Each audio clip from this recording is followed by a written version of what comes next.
স্বপ্ন পূরণের আরও কাছে বাংলাদেশের কিশোররা।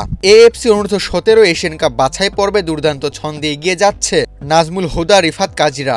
শুক্রবার চীনের ইয়াংচুয়ান স্পোর্টস সেন্টারে এ গ্রুপের গুরুত্বপূর্ণ ম্যাচে শক্তিশালী বাহরাইনকে 2-1 গোলে হারিয়ে টানা চতুর্থ জয়ে এশিয়ান কাপের মূল পর্বের পথে আরও এক ধাপ এগিয়ে গেছে গোলাম রব্বানীর ছোটনের দল। 4 রাউন্ড শেষে চীন ও বাংলাদেশের পয়েন্ট এখন সমান 12, তবে গোল ব্যবধানে এগিয়ে থাকায় গ্রুপের শীর্ষে রয়েছে স্বাগতিক চীন। একই দিনের অন্য ম্যাচে শ্রীলঙ্কাকে 8-0 গোলে উড়িয়ে দিয়েছে তারা।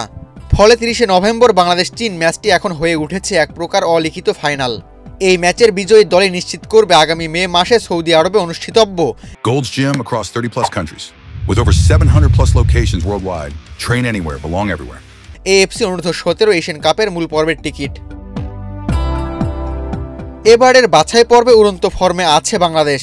4 ম্যাচে প্রতিপক্ষের জালে বল জড়িয়েছে 20 বার, বিপরীতে হজম করেছে মাত্র একটি।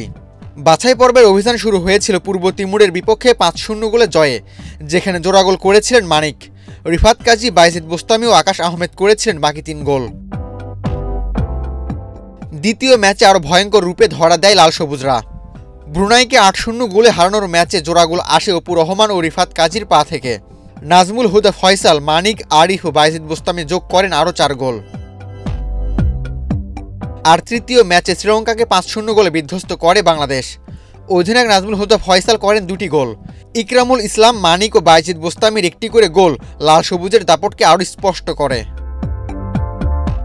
তবে সামনে অপেক্ষা আরও কঠিন চ্যালেঞ্জ।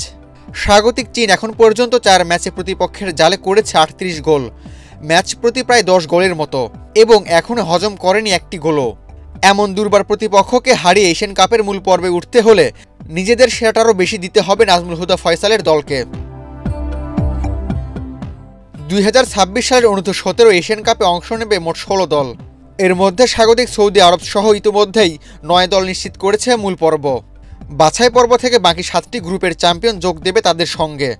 অনূর্ধ্ব-17 পর্যায়ে 2 বার এবং অনূর্ধ্ব-16 পর্যায়ে 4 বার এশিয়ান কাপ খেললেও কখনোই গ্রুপ পর্ব পেরোতে পারেনি বাংলাদেশ। চীনকে হারাতে পারলে এবার আরও একটি সুযোগ পাবে লাল সবুজরা। আবু তালহা, বাংলাদেশ প্রতিদিন।